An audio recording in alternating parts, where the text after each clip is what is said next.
And new at 10, he has nothing to do with NASA. A man from Beaumont known as Big Lou is responsible for one of the greatest launches in the history of Texas. Now, Big Lou followed his dream of casting not through, not next to, but over the Astrodome, Jordan. This is wild. 12 News anchor Nick Canizales shows us how Big Lou let it rip. Here's my little slice of heaven. For as long as he can remember, Lou McEachern has been hooked on fishing.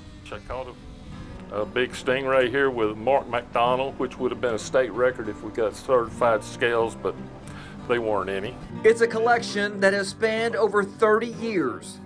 Well, it takes me back to being young. I wish I could have a little bit more of that energy back then. Some are old. It's the one I won my first national with. And others, historic. This is the rod I used to cast over the Astrodome. Wait, say that again? This is the rod I used to cast over the Astrodome. 30 years old. What a scene it is, the Houston Astrodome, where up till now they've played almost every sport in the world. Every sport except lawn casting. There is a whole crowd of people out there that don't believe it. It all started with 3 goals: to set the national record, meet and cast against the world champion. And I want to cast over the Astrodome. His fascinating story caught the attention of the Houston Chronicle. So he made this mock-up on the paper, a picture, and all. You saw some of them, that I'm standing there casting. That picture then caught the attention of Judy McCoy, who was the director of the Houston Boat Show. I just read this article about you wanting to cast over the dome. Are you serious about it? I said, yes. So on January 6, 1991, Big Lou traveled to Houston to attempt something no man had ever done before. Very, very few people thought it'd ever happen. They said, there ain't no way. But there is, and there was.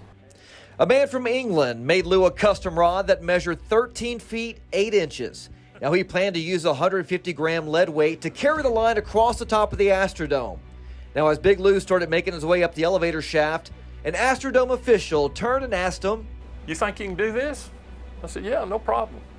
Okay. He told little Judy McCoy later that if he would have hesitated at that time, we'd have called it off. With history in the making, They gave me one chance into the wind. Big Lou casted his line over 120 feet in the air, 800 feet long on the other side of the Astrodome roof before it hit and skidded over. That is victory. I knew it had gone over. I just didn't know how far. I knew it didn't go all the way to the ground because of the line on my reel, but I knew it had gone over and I didn't break any skylights.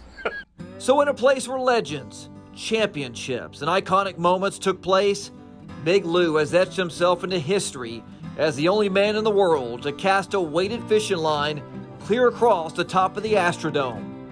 Can you imagine these guys getting to play on this every day? I said, but remember, I got to play on it and over it. So that was pretty neat. The only one that's ever been able to play on top. What a perspective, and just an amazing story altogether, Jordan. Yeah, Dick did a great job sharing that. What a reflection. Good for him.